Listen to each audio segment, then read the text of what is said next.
السلام عليكم ورحمة الله وبركاته. بسم الله الرحمن الرحيم.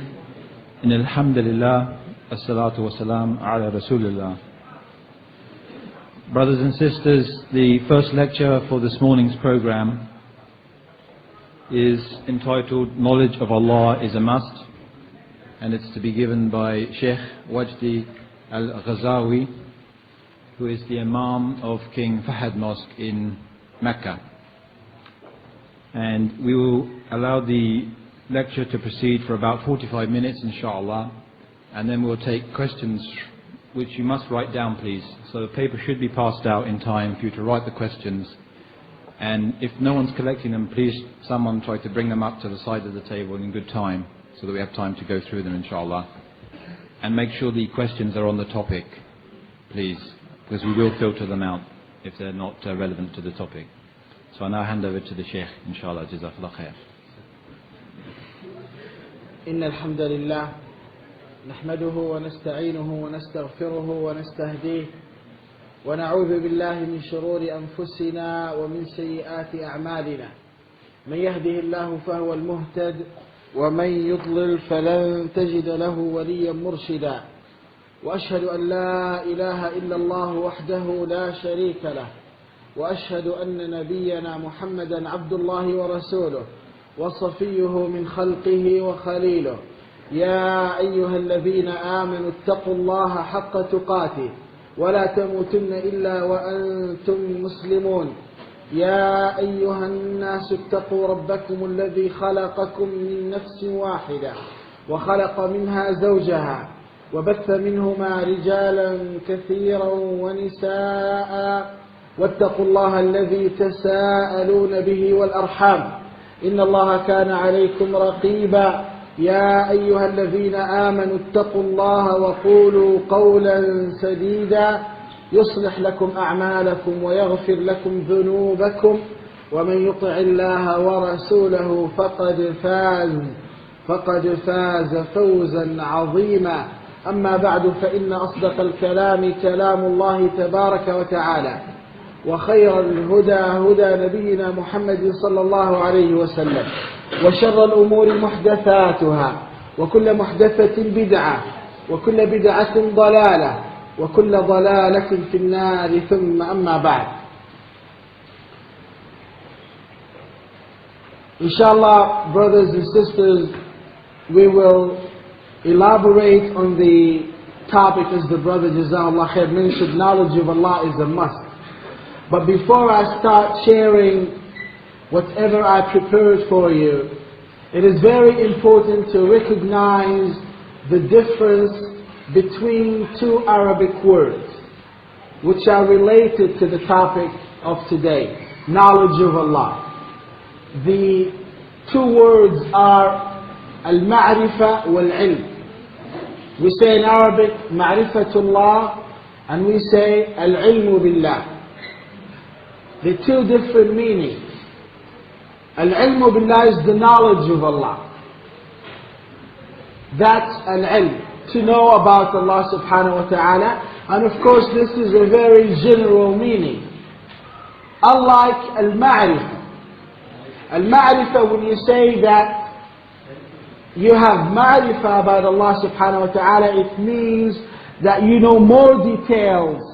It is to know Allah, to have knowledge of Allah, but in depth, with more details. So you must be aware of the meaning of these two words, al-ma'rifa wal-ilm. Al-ilm is the knowledge of Allah. You say that this person is knowledgeable of Allah, it means he knows general things about the Almighty Allah, His names, His attributes. Unlike the one who is, or who has ma'rifah, he knows more details, and he knows Allah in depth, he knows some specifics.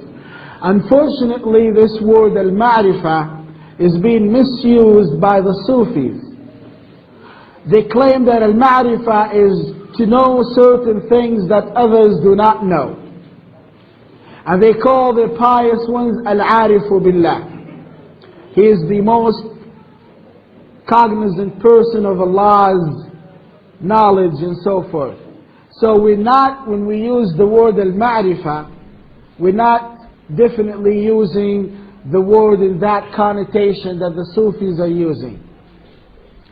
So, the title here, knowledge of Allah is a must, al-ilmu billah is a must indeed, al-ma'rifah, not only knowledge of Allah. Okay, can I use that one?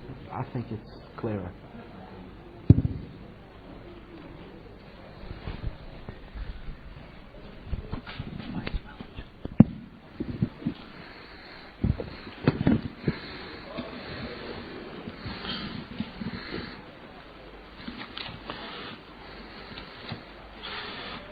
So, here when we say al-ilmu billah, knowledge of Allah is a must, I would rather say al-ma'rifah, ma'rifatullah is a must. And this is what our scholars always use in their books. They refer to it as ma'rifatullah, like Ibn al-Qayyim and others, and inshallah we will look at this. So, the first obligation on every creature of Allah, the first mandatory thing on every individual is to know the Creator, is to know Allah subhanahu wa ta'ala, His Creator. This is the first obligation. And when we say the first obligation, you must know that the deviants, they have different opinions. The first obligation in their thoughts and in their beliefs are things other than knowing Allah subhanahu wa ta'ala, which are not useful to mention now. I don't want to digress. But it's important to know that only the people of Sunnah, those who are following the Messenger of Allah, and those who are following divine revelation, are those who believe that the first obligation is to know Allah subhanahu wa ta'ala, is to know Him the way He wants His servants to know Him. And this is a key point. This is something very important. How do we know Allah? There are of course many ways to know Allah subhanahu wa ta'ala. There are ways for every individual, whether regardless of his faith, whether he's a Muslim or a Kafir. There are certain ways that if every individual reflects upon, he will come to the conclusion not only that Allah does exist, but that He is the only one who is worthy of being worshipped. And this is the fruit of knowing Allah. Why do we have to know Allah? So at the end we will be amongst the most fearful of Allah and the most obedient servants of Allah. This is the fruit of knowing Allah subhanahu wa ta'ala. So before we go now and elaborate on the ways how do we know Allah, how do we come to realize the names and the attributes and the importance of knowing Allah subhanahu wa ta'ala, the fruit of that is to worship Allah, to be amongst the most fearful ones. And I must admit that 45 minutes, the time is not enough, but inshallah I'll do my best to go through the points. As I mentioned earlier, brothers and sisters, these ways that I will mention inshallah are good even for non-Muslims to know Allah subhanahu wa ta'ala. The definition of ma'rifatullah Islamically, the scholars, everyone of course defined it in his own way, but at the end we have a very comprehensive definition. They said the knowledge of Allah, or ma'rifatullah, knowing of Allah subhanahu wa ta'ala, is to know Allah the way He presented Himself in His book, and the way that His Messenger sallallahu alaihi wasallam described Him, the way the Prophet sallallahu alaihi wasallam informed us about Allah. This is how, or this is exactly the ma'rifah of Allah subhanahu wa ta'ala. How do we know Allah? We know Allah, of course, by whatever He tells us about Himself. And this is the most powerful way and the, of course, most effective way. It's very... And of course, you may say, well, the non-Muslims might not believe in this, because how are we going to present something about Allah that He says about Himself? We have to go to the Quran. numerous ayat in the Quran in which Allah described Himself and informed us about Himself. So you may say, well, the non-Muslims, they don't believe in the Quran in the first place, so how are they going to accept what Allah is telling His servants about Himself in the Quran? The answer is, leave that to their default belief, to their nature. We call it al-fitra. Inshallah, we will elaborate on that. Once any human being listens to the words of Allah, it will strike his nature immediately, and it will touch him immediately, and he will know that this is his Lord talking to him. And inshallah, we will bring some ayat from the Quran. I'll just mention one example. One of the examples of the ayat in which Allah subhanahu wa ta'ala informed us about Himself. It is a well-known ayah that I'm sure all of you memorize it and know it by heart, and those who do not, they should immediately memorize this ayah, which is known as Ayat al-Kursi, in which Allah subhanahu wa ta'ala said, I will read the translation of the meaning. Allah, there is no deity except Him, the ever-living. Now listen carefully, Allah is telling us about Himself. This is how we know Allah. This is one of the ways of knowing Allah. Ma'rifatullah is to listen to the Almighty when He introduces Himself to you. He's saying that there is no deity except Him, the ever-living, the sustainer of all existence. Neither drowsiness overtakes Him, nor sleep. So this is something that you should know, that Allah subhanahu wa ta'ala, this is what fits His majesty. Also He says, to Him belongs whatever is in the heavens and whatever is on the earth. Everything belongs to Him. Now, once you read this, and you, of course, as Muslims believe in Quran, it will move you in a different way. But trust me, even if a non-Muslim reads this, as Allah subhanahu wa ta'ala says in the Quran, وَإِنْ أَحَدٌ مِّنَ الْمُشْرِكِينَ اسْتَجَارَكَ فَأَجِرْهُ حَتَّى يَسْمَعَ كَلَامَ اللَّهِ. If one of the polytheists, one of the mushrikeen, sought asylum, then grant him asylum till he listens to the words of Allah. That would definitely be sufficient for him to listen to the words of Allah subhanahu wa ta'ala. The ayah continues, Who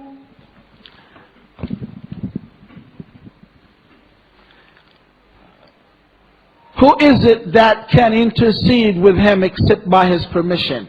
No one can intercede regardless of his position, whether he's a messenger or an angel. No one can intercede before Allah without His permission. He knows what is presently before them and what will be after them, describing His knowledge. And as I mentioned earlier in one of the previous lectures, that we must believe in the knowledge of Allah, that He is the all-knowing. He knows things that would happen, how they would happen, and even He knows things that would never happen if they were to happen, how they would happen. You must believe in this. This, of course, will lead you to know Allah more. This is al-ma'rifah, to know things in depth. Al-ilm, now someone knows that Allah is the all-knowing. He is al-alim. This is ilm. But when you know that He knows everything, and He knows even things that would never happen if they were to happen, how they would happen, this is ma'rifah now. You know more. You know in depth. Can anyone bring an evidence to substantiate this point that I say that He knows the things that would happen the things that would never happen, would never ever happen and take place. If they were to happen, we must believe that Allah will know the details of that action. Does anyone remember an evidence for that from the Quran?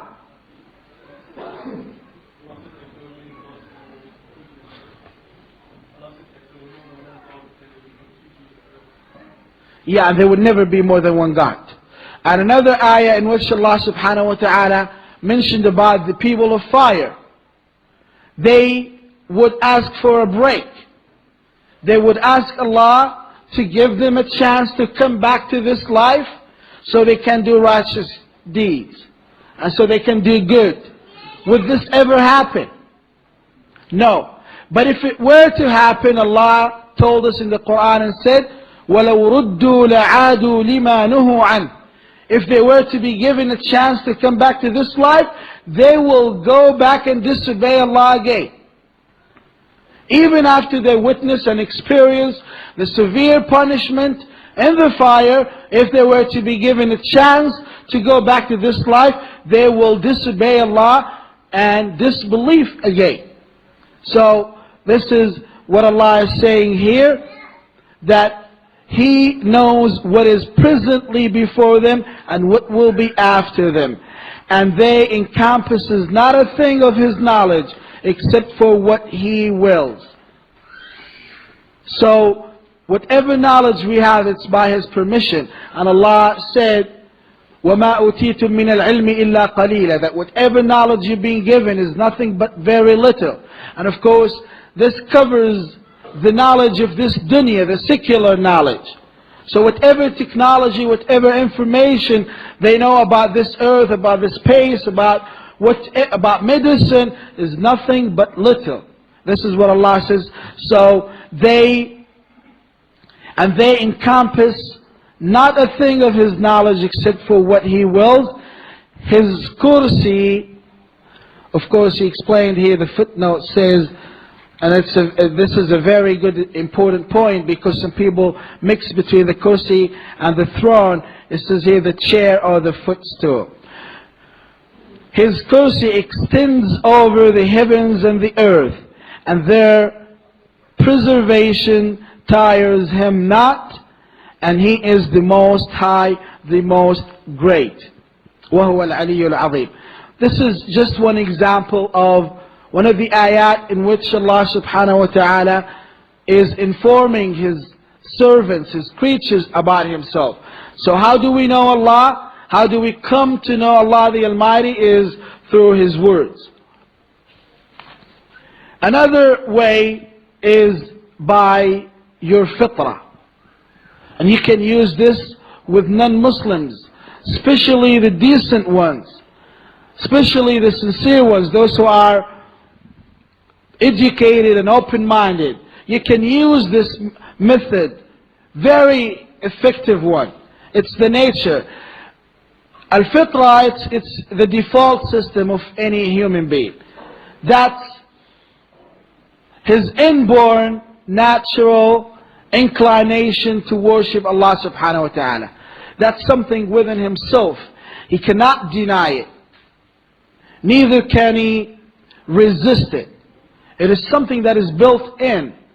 So once you tell him about Allah, his soul, his inside, and he himself will be motivated to know more, and he's inclined naturally to believe whatever he's about to hear. And if then it's left to his arrogance, whether to accept it or reject it. So Allah subhanahu wa ta'ala here in the ayah made it very clear that there is no way to change the fitrah that Allah has created, the fitrah of Allah. No one can change it. Of course, there might be factors that would influence the fitrah, but it would never be totally changed. It will be influenced, but never changed. So we can use that. And Allah subhanahu wa ta'ala mentioned in the Quran, I have to be very brief, excuse me for the sake of time. Allah mentioned in the Quran that even those who claim that they do not believe in the existence of Allah, and they believe in nature and hidden power, whatsoever they call it, that we challenge them, that during difficulties and rough times, they will supplicate Allah only. Why? Because their nature tells them, the nature tells them that they must turn toward Allah subhanahu wa ta'ala in prayer and in supplication. So one of the ways to know that is through nature. Another way, very effective way, is through the ayat of Allah. Ayat Allah means, an ayah means a sign. something very manifested, something very clear. And of course Allah mentioned this way in the Quran in different ayat, in which He instructed all of us to reflect upon the creation. Just look at the heavens, how Allah created them. Look at the mountains, look at the trees, look at everything, and see how Allah created them. And also Allah used the methodology of challenging people. And this is very powerful. I will mention two examples of very clear challenge in the Quran. One was in the past, at the time of the Prophet ﷺ, and it's over, can't be used anymore, cannot be used anymore, and one which is valid, we can use it anytime.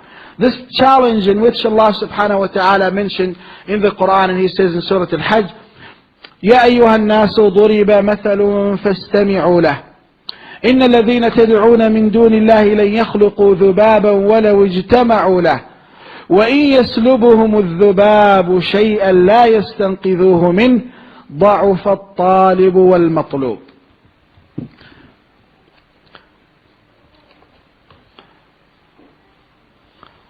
I sometimes rely on my own translation of the Quran.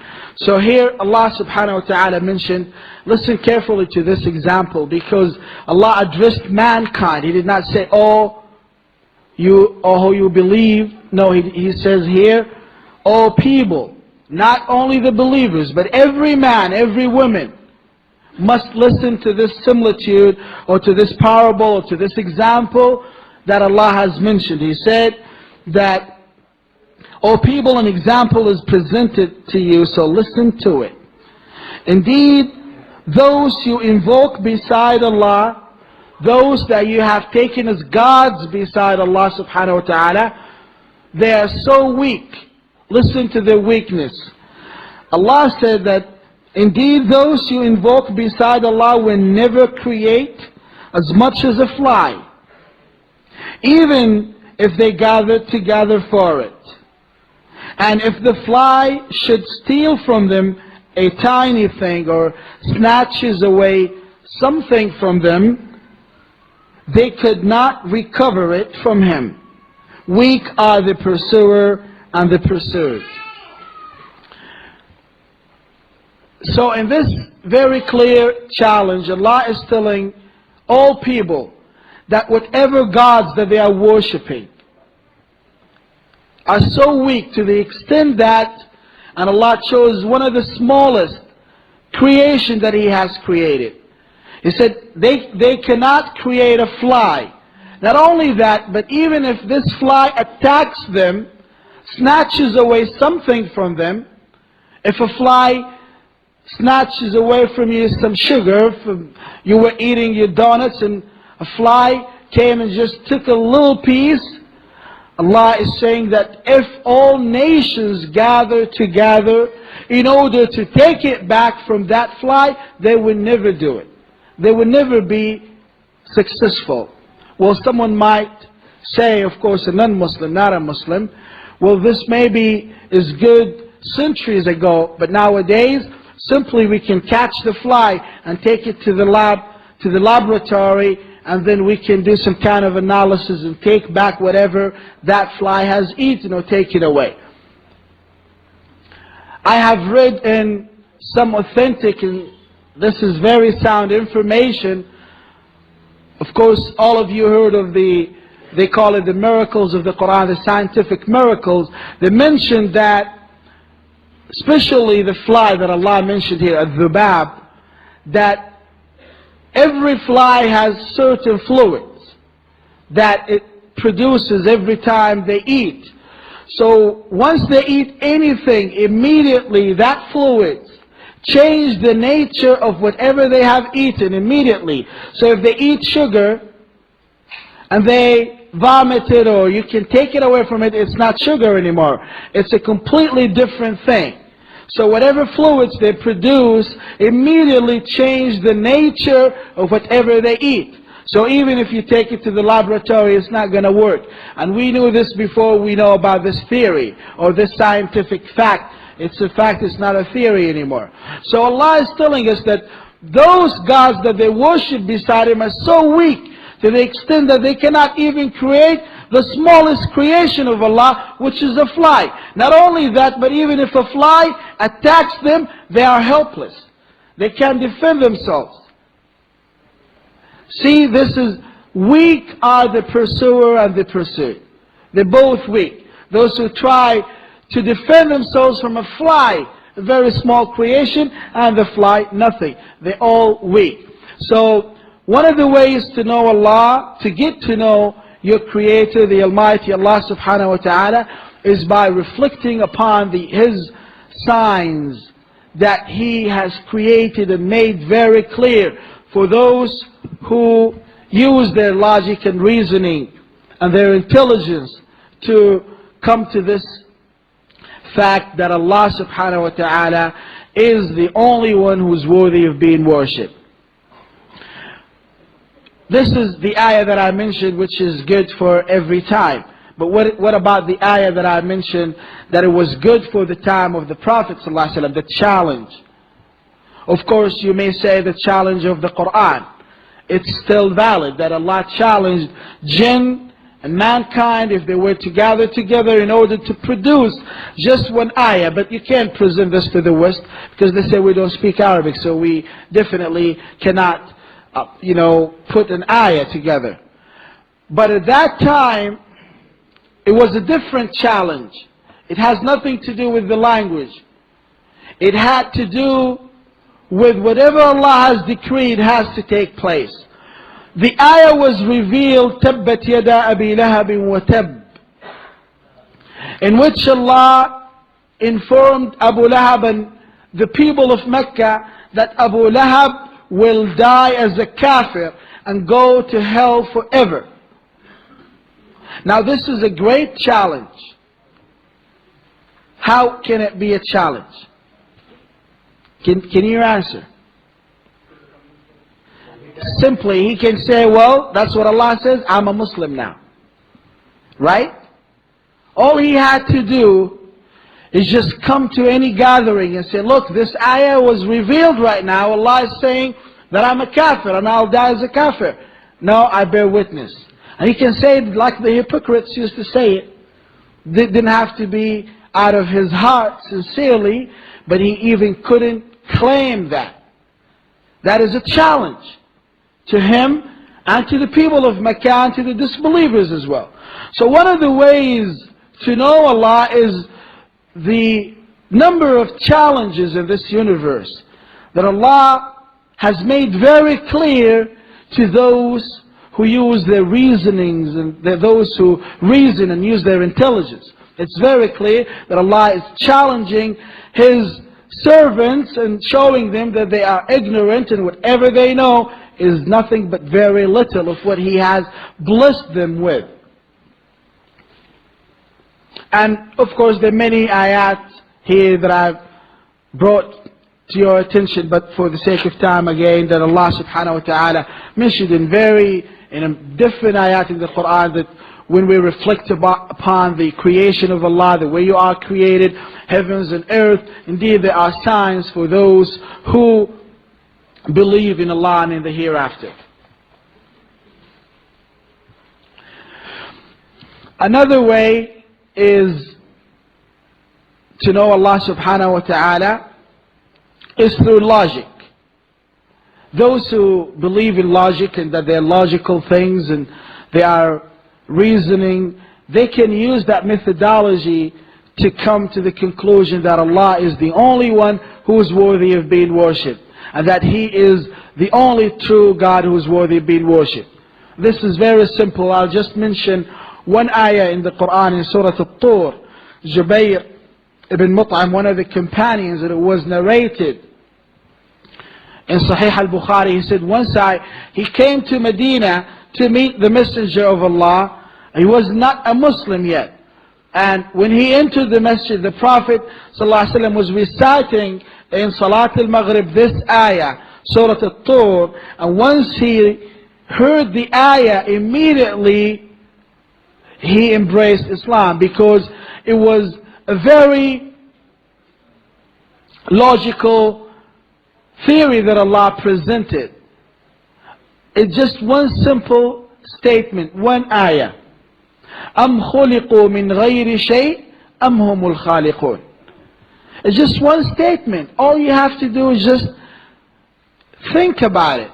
And you must come with an answer, and then you must adhere to that answer. And this is knowledge. This is the knowing of Allah subhanahu wa ta'ala. Allah subhanahu wa ta'ala said, or were they created by nothing, or were they the creators of themselves? As simple as this. Were they created, it's just one of two things. Either they were created out of nothing, or they are the creators of themselves. So no one ever claims that he created himself. So if he doesn't claim that, then there must be a creator. Then it's your responsibility to find him and worship him. As simple as this. And those who use this kind of reasoning, this kind of logic, they will definitely be guided.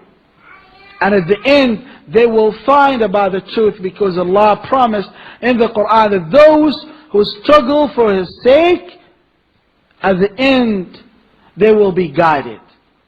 And those of you who were not Muslims before, they know this for fact, for certainty, that when they were sincere in seeking the truth, at the end, Allah guided them.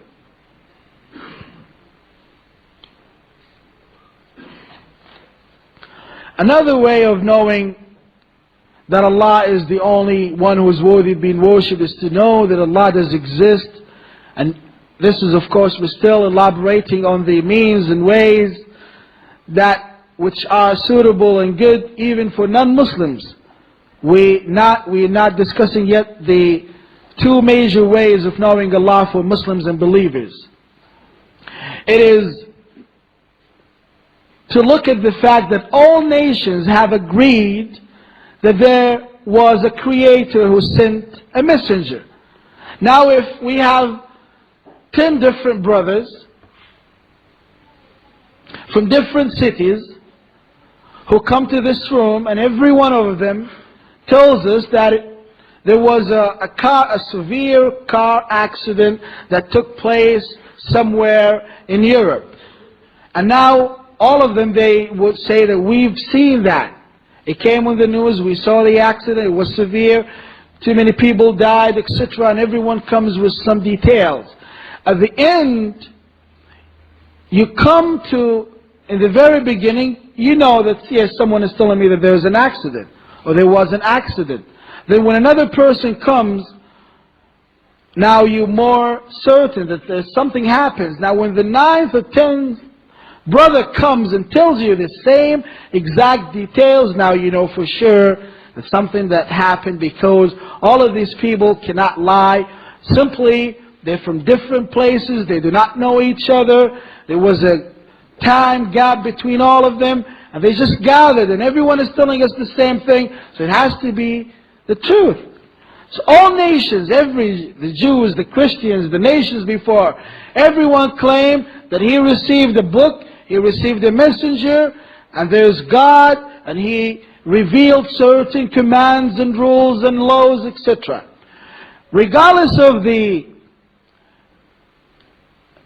soundness of their information, we're not here to evaluate what they're saying, but just the news itself, it tells us that we must believe in that.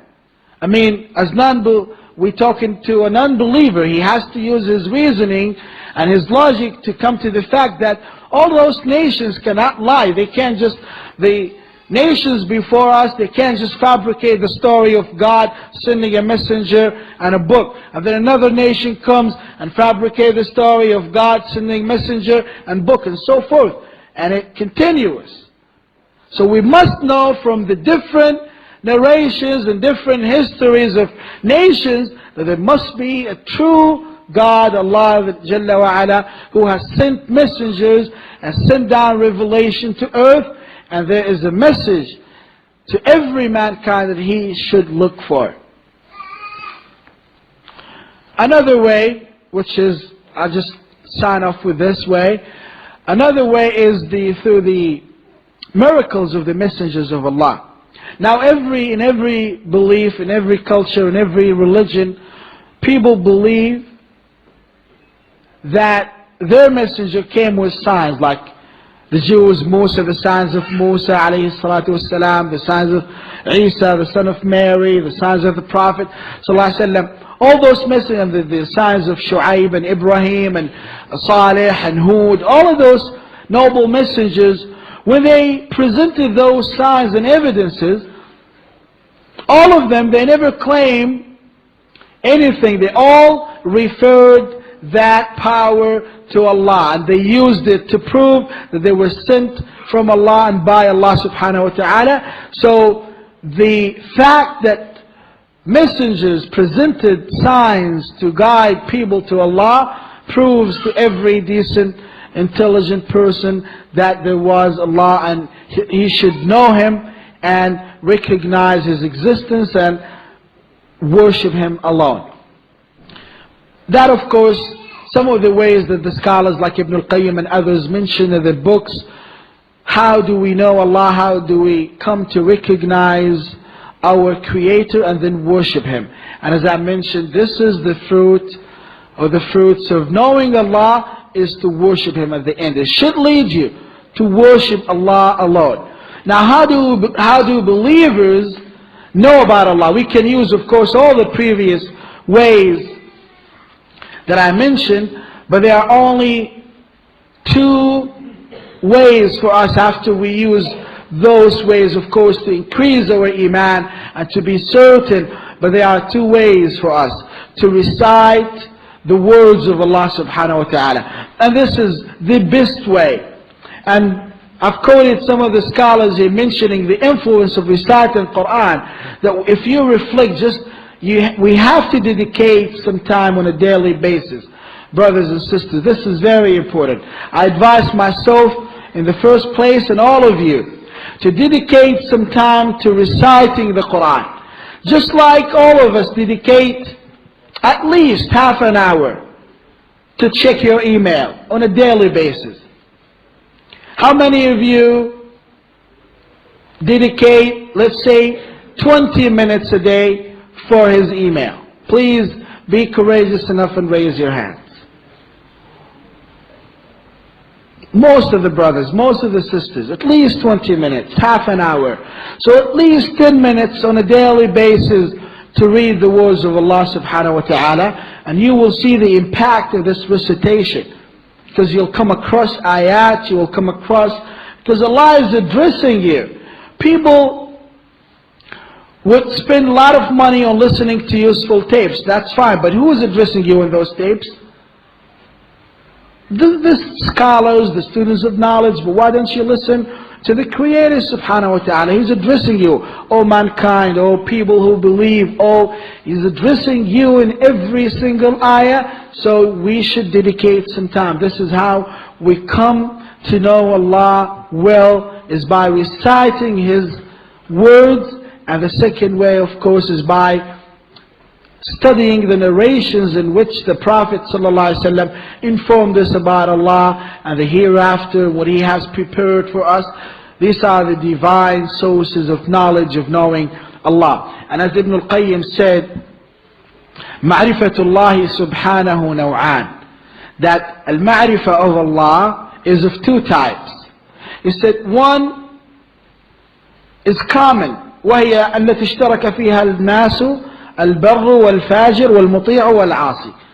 One which is a common knowing or ma'rifah, that all people, even the righteous ones and the evil ones, they all share, which is to know and recognize that there is God. So this is not the type of ma'rifah that we need. Is the other type, which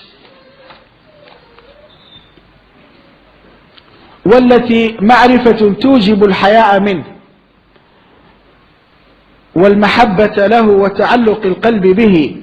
That he says that the second type of knowing Allah or ma'rifah is the ma'rifah which entails that you adhere to His law, you worship Him, you fear Him. إنما يخشى الله من عباده العلماء. That those who are the most fearful of Allah are those of knowledge, the people of knowledge, the scholars, are simply because they know more. So, because they know more about Allah, about His names and attributes and His power and what He has prepared for us and what He can do. So once they recognize and know that knowledge, they become the most fearful of Allah. That's why the Prophet ﷺ used to repeat this statement a lot when he sometimes encourages the companions to do something and they won't do it because they want to be perfect, and they think that if they do such and such, then it would affect their reward or the perfection of their form of worship. For example, like when they knew that the Prophet ﷺ used to kiss his wife while he's fasting, they said, no, we won't do this. Because they thought that if you kiss your wife when you're fasting and she's fasting, it would invalidate your fast. So even though they knew that the Prophet did it, ﷺ, they didn't want to do it. So the Prophet used to repeat the statement, I'm the most knowledgeable of Allah and I'm the most fearful of Allah. So in other words, you can't fear Allah more than I do. Neither can you know Allah more than I do. So if I do something, it means there is no harm in that at all. So you can't be more pious than the Messenger of Allah. You can't be more fearful of Allah more than the Prophet ﷺ. So the more knowledge you have, brothers and sisters, this is what I say before, that the fruits of knowledge, of ma'rifatullah, of knowing Allah, is to worship Him at the end and to fear Him. So it's not the amount of information that you know, it's the amount of knowledge, of ma'rifah that you have in your heart, and it will lead you to be an obedient servant to Allah subhanahu wa ta'ala. And I think we have completed 45 minutes. And I'll leave the rest of the time for your, inshallah, questions that may cover some of the points that I missed or didn't have time to elaborate on or explain well. Allah knows best. Wa sallallahu wa sallam wa barak ala abdihi wa rasulihi nabina Muhammad.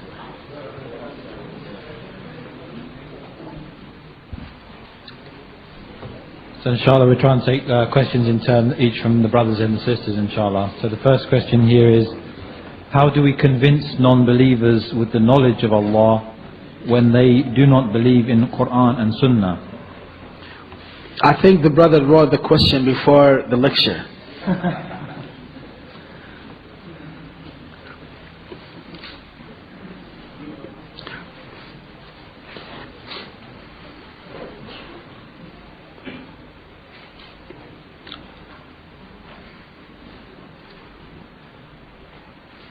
The challenge in the Quran 2:23, that many kafirs have claimed that they have met this challenge, though it is falsehood. But how do we convince them that their claim is wrong?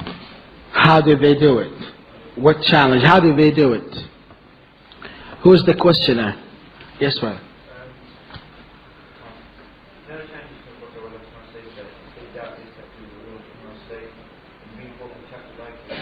I can't hear you. Can you speak up, please?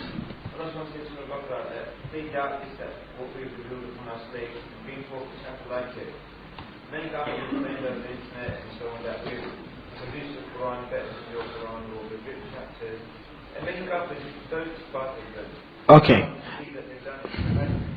Jazakallah khair. The brother, did you hear the question? The brother was saying that some of the disbelievers, they claim that they have produced something better than the Quran, and they produced some ayat. Even at the time of the Prophet, Musaylam al-Kadhab and others, they produced some poetry and some statements, and they claim that it's better than the Quran. But there are two things about Quran that we must know, which are considered to be signs to mankind. The first one is that Quran is guarded. No one can introduce anything to it. No one can change it. If you take a copy of the Quran that was written down 10 centuries ago and a copy that was written down 2 days ago, and it's from two different continents, they'll be the same. You go to the ayah number 24 and surah number 25, it will be the same, definitely. So Allah has revealed this book and He has guarded this book. That's the first thing that they can't apply to whatever they write. Second is that the perfection of its meaning, of its language, of whatever Allah says in the Quran, that it never can contradict with any scientific fact or with any logic or with any reasoning or with anything, because it's from the Creator.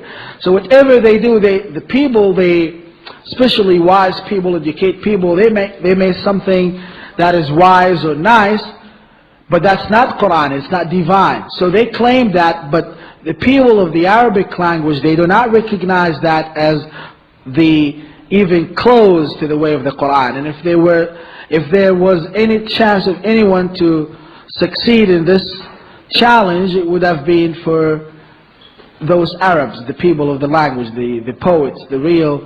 So how do we convince them? We don't have to convince them. All we have to do is refute their claim and tell them that this is not Quran, this is our Quran, and when you recite, definitely they can't bring anything closer unless it will be funny.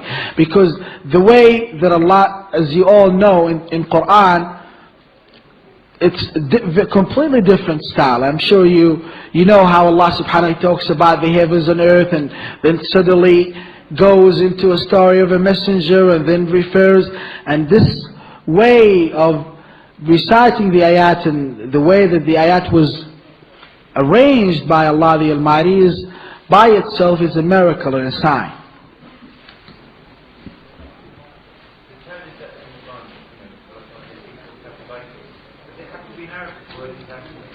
No, it has to be in Arabic, definitely, because there's nothing like it even the English translation. It's the translation of the meaning. And wallahi, I don't want to discourage you, but those who know both languages, especially if Arabic is your mother tongue language, if it's your native language, and you know some English, when you read the available translation, some of it is very bad. It's completely different meaning sometimes. Because all of the translators who have translated the Quran, to the best of my knowledge, and correct me if I'm wrong, neither language is theirs. So what he's doing, he is translating from a language that is not his to another language that is not his neither. So he's not a native speaker of neither languages. Sometimes maybe he's a native speaker of English, but not Arabic. So most of the translators, it's just, even the translation that we have is not good, unfortunately.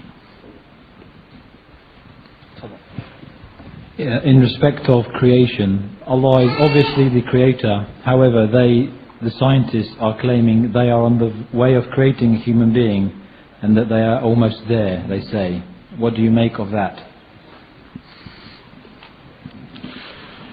Well, in the Quran, in Surah Al-Waqi'ah, Allah subhanahu wa ta'ala challenged them to create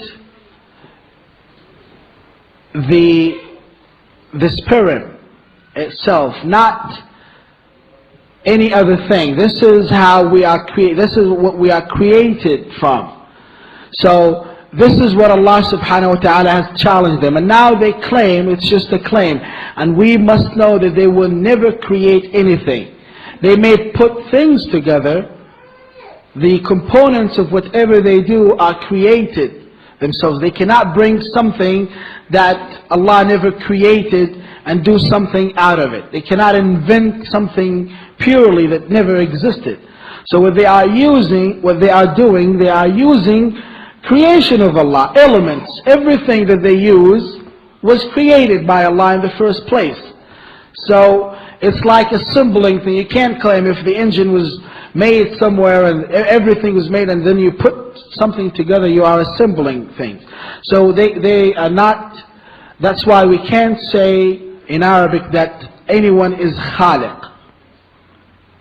Because al-khalq is to invent something, to create something out of nothing. So they do not create, they don't have the ability, they can do it. But they are using created elements, they put them together and they then produce a creation or a new object, I would say. The question of fate, predestination, is inexplicably intertwined with the knowledge of Allah. Because to know Allah is to believe that He knows what you are going to do before you do it, and whether you are going to do good or bad. How then would you reconcile free will on the one hand to fate on the other? Well, in the first place, since we do not know what's going to happen, one of the scholars gave a very good example that may answer the question. He said if there was an experienced teacher, very experienced teacher, and after one full academic year, and he's mixing with the students, teaching them, and he had, let's say, 10 students in his class. At the end of the year, during the final exams, he looked at the names and he said, well, Muhammad is going to make it. He's passed. And then Ali and so forth. And when he came to Sulaiman, for example, he says, well, no, he never make it. So based on his knowledge and experience, he wrote down on a piece of paper that this student would never make it. I know him. I taught him for 1 year. He never make it. Now the students, they never had the chance to know what he has written down. They don't know. They're studying, they're struggling, they're ready for the exam. At the end of the exams, when the results were out, they found out that the teacher already wrote it down. So Sulaiman now was upset with the teacher, said, well, how come you want me to pass and you already wrote down that I will not pass? Can he use this logic? No, simply because he didn't know. Whatever was written down was based on the teacher's knowledge. And Allah has the higher example, of course. Allah knew in the first place that that individual would never believe, would never do righteousness. So He wrote it down that he is amongst the people of the fire. So since we do not know, and Allah made it very clear to us that this would lead us to Jannah, and that would lead us to the fire, and these things will please Him, and those things displease Him. So all we have to do is use our free will and choose to be amongst the righteous people and do the righteous things and not to do evil. So we cannot rely on what the deviants do. This, well, if everything is written down, then you don't have to work, because regardless, whatever you do, it's been written down and decided already. That's not the way. When praying or other acts of worship, I find it difficult to not imagine Allah, although I know that this is not right, as we cannot make similitudes of the creation to the Creator. Does this amount to shirk in Asma wa Sifat? What advice can you give me to help me to correct this?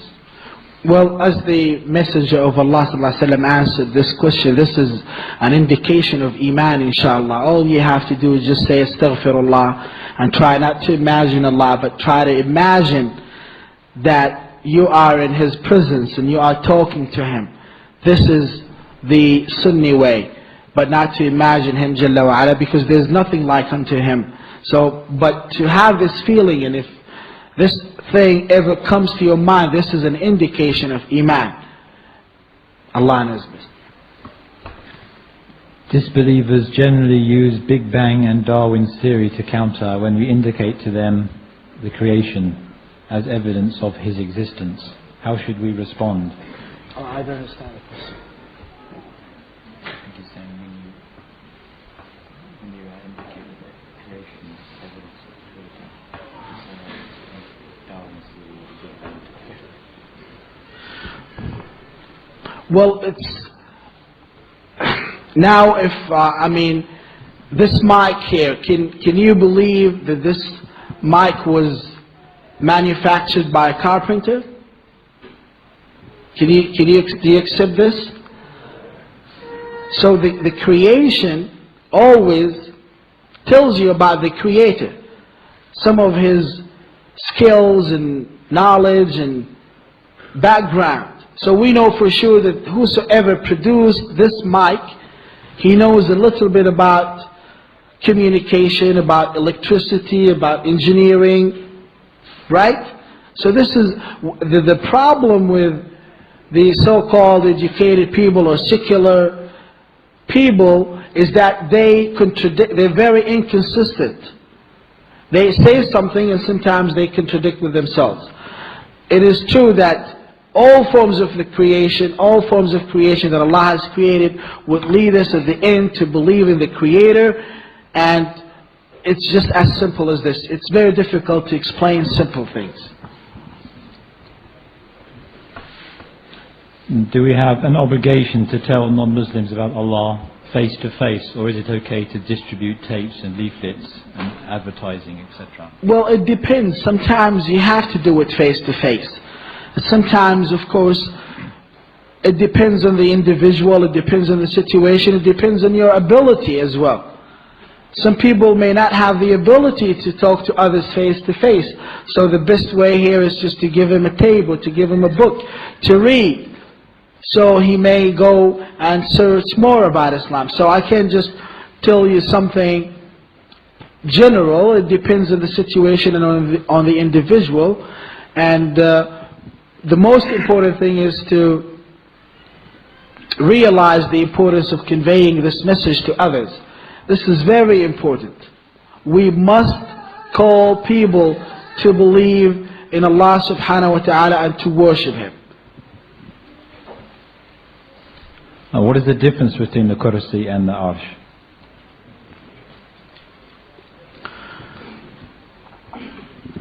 As the Prophet sallallahu alaihi wasallam, of course, Al-Arsh is the throne. This is Al-Arsh. It's very clear. And Al-Kursi is smaller, definitely smaller. The Prophet sallallahu alaihi wasallam gave an example of the size of Al-Kursi, which extends over heavens and earth, to the size of Al-Arsh, the throne. So the Prophet says that Al-Kursi, compared to Al-Arsh, is just like a small circle thrown in the middle of the desert. What is the ratio of the difference in size between a small circle thrown in the desert and the chair or a kursi and Al-Arsh? And of course that small circle, this is the Al-Kursi, extends over heavens and earth. That's the difference that Allah subhanahu wa ta'ala mentioned in that the Prophet ﷺ, mentioned in the authentic narration.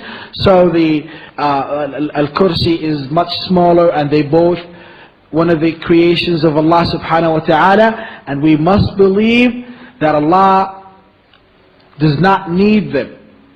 Allah does not need Al-Kursi nor Al-Arsh, but they need Allah the Almighty. Allah knows this. Could you answer the question, where is Allah, bearing in mind statements like Allah is closer to you than your jugular vein, and the statement of some of the mystics that Allah is part of His creation? Or Allah is everywhere, like they say. Of course, it is very simple. Look at the narration in which the Prophet ﷺ asked that old lady, where is Allah? She pointed toward heavens. So he told the owner of that woman at that time, free her, she is a believing woman or servant of Allah subhanahu wa ta'ala. So simply, one of the features of our Aqeedah, brothers and sisters, is simplicity. Islam, our Aqeedah, is very simple. You don't have to go to college to learn certain terminologies or certain language to understand Aqeedah. It's very simple. Where is Allah? Allah is in heavens on His throne, sitting on His throne in a way that fits His majesty. As simple as this. What is the difference between an ayah and an attribute?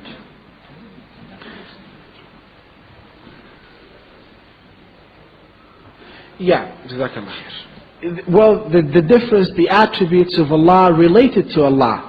His attributes like His hearing, His knowledge, etc. Al-ayat are His signs like heavens, earth, these created items.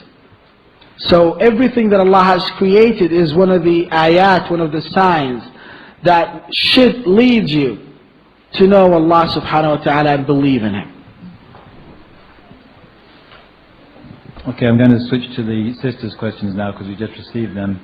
The first question is, a kafir man trying to refute Quran asked me if the earth moves around the sun. I replied yes, and he said, therefore your Quran is lying to you, astaghfirullah, because it tells us that the sun rises and sets, whereas in reality the sun does not move, so it cannot be the words of Allah. How should we understand these ayah and how can we explain it? Well, brothers, this is a very important issue here. That some people try to interpret Quran according to science or according to scientific facts. And this is very incorrect. We believe that the words of the creator of science would never ever contradict with whatever he created, which is science, in this example. So we must know that in the first place. Second, it is very dangerous sometimes to argue and discuss issues related to Quran and the meaning of certain ayat, and you are not fully aware of the proper meaning of the ayah. Quran is not a book of science, but Quran is a book of guidance in which Allah revealed His law, revealed certain ayat, signs to tell people throughout the history till the day of judgment that this is from Allah. So there must be some evidences and ayat in the Quran which are valid every time and everywhere. So in these examples about the sun and the moon and who rotates around the other and whatsoever, there are some scientific facts that we know for sure the scholars have discovered.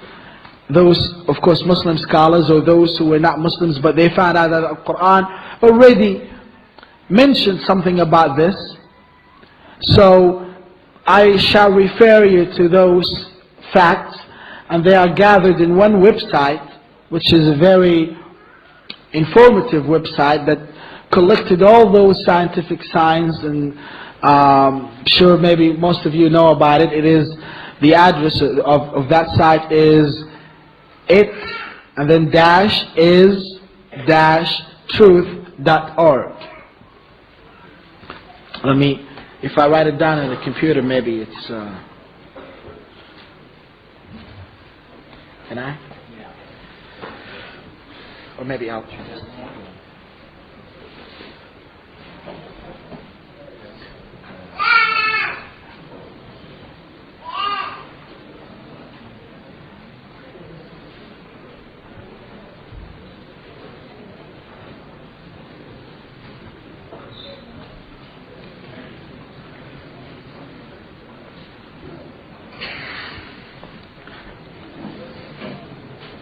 Didn't come out? Yeah, yeah. Very small. Very small? Very small.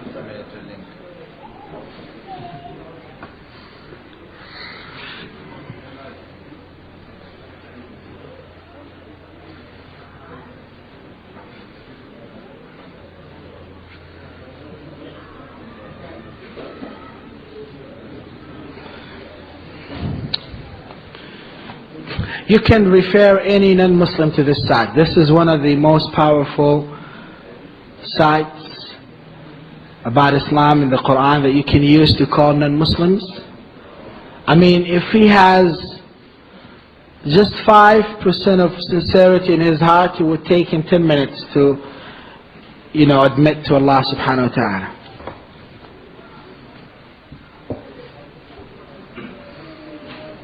Another question from the sisters. If knowledge is the way to Allah, how do we... I didn't hear you. If knowledge is the way to Allah, how do we, the non-scholars, gain the correct knowledge when so much information is around us? Jazakallah khair. Well, there are two ways of seeking knowledge, as I always mention to the brothers and those who are familiar with my talks. The first way, of course, is the ideal way. That is to go through a systematic way, to go to a school, learn the Arabic language, and then, finish your degree, etc. That's the ideal way, and those who have the time and the ability to do it, they should do it this way. The other way, which everyone can do, is to study under a reliable person. Do not just go to any bookstore or any library and pick up some books and just do your own readings. This is not the correct way. My advice to the brothers and sisters is to always go to a reliable student of knowledge and consult him.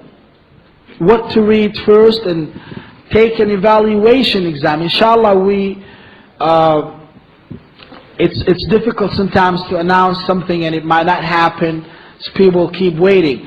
But we're in the process of developing a website, an exam. It's just like an examination system where you can evaluate your knowledge. There are different 5 exams, like the TOEFL, for example. You go and take the test, and at the end you know your level, how much you know about Islam, how much you know about Ibadah, how much you know about, the brothers did the part related to Hajj. You go and take that exam. It's in Arabic, but not yet in English, inshallah. Should be out very soon, where you can go and evaluate your knowledge. So the best way, go to any student of knowledge and ask him to evaluate your knowledge and tell you where to start from and how to start. This is very important. What some of the brothers and sisters are doing, they just go read a book, then read another book. Sometimes they read a book of hadith, some other times they read tafsir, they go back to seerah. This is not the right way. You have to go through certain books at a certain way, a certain methodology, and I refer you inshallah to the people of knowledge, because there is no general thing that can be applied to all people, but it's like you have to tailor something that fits you. Allah knows best. You mentioned miracles of the messengers of Allah. What is the correct understanding of miracles claimed by other religions, i.e. the appearances of Mary at Lourdes or the Hindu gods drinking the milk? Well, of course, these are not miracles. These are signs that we can use to prove the falsehood of their gods. A miracle is, the best definition of a miracle, or a sign indeed, is that something that a messenger would present to people that is either very unusual or that they cannot do, to prove to them that this is from Allah. For example, Isa, the son of Mary, sallallahu alaihi wasallam, used to heal the sick and bring life by the permission of Allah to the dead ones. So this is very unusual. No one can do that. So he used to do it by the permission of Allah, as Allah subhanahu wa ta'ala told us in the Quran. The stick of Musa, when he threw that stick and it turned into a huge snake, and so forth. So the ayah is something very unusual that Allah subhanahu wa ta'ala make it doable to some of His messengers and prophets, to prove to people that they are messengers of Allah sent by Allah subhanahu wa ta'ala. Another question from the sisters again. What kind of proofs can we give to non-Muslims about the fact that the Quran has been kept intact, when we are saying to them that the Bible and the Torah have been changed or transformed? What is our argument? In the first place, I totally disagree with the methodology of attacking other people's books. This is not the way of the Prophet ﷺ. You can't go and tell people that your books are being changed and they are incorrect and this and that. that wasn't the way of the Prophet ﷺ. All he said when he saw Umar radiallahu anh reading the Old Testament, what did he say? He said, even if Musa was alive, there was no way for him to be saved unless he follows me. That's all he said. He didn't say, why are you reading, Umar, some false books or some changed books? So in the first place, you cannot put someone on the defensive. You cannot attack this book in the first place. All we have to tell them, like the Prophet ﷺ taught us, and this is our problem, is that when we do da'wah, we do not study the way that the Prophet ﷺ did da'wah. The way to do da'wah is to tell them that we believe that your book is divine, however, some of it was changed, and we believe in whatever agrees with the Quran or does not contradict with the Quran. So here you make him feel like you recognize something that was revealed to him. And this is the way of the Prophet ﷺ. But when you first attack him and tell him that this is not the words of God, this is incorrect. Because some of it is the word of God and wasn't changed. But we, of course, have to study that and examine that. So, in the first place, do not attack him. Prove to him that the Quran is the word of Allah subhanahu wa ta'ala. And of course it's very clear. Especially those of you who were not Muslims, they know how clear it is when you read the Quran as a non-Muslim and you come to find out about the truth, and you know stories of those who were convinced just by reading the Quran more than I did.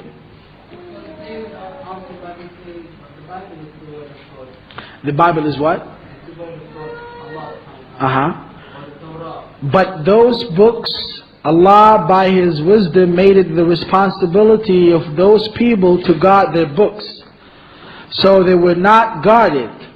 They were subject to changes. Unlike the Quran, it was the responsibility of Allah Jalla wa Ala to guard the book and preserve it.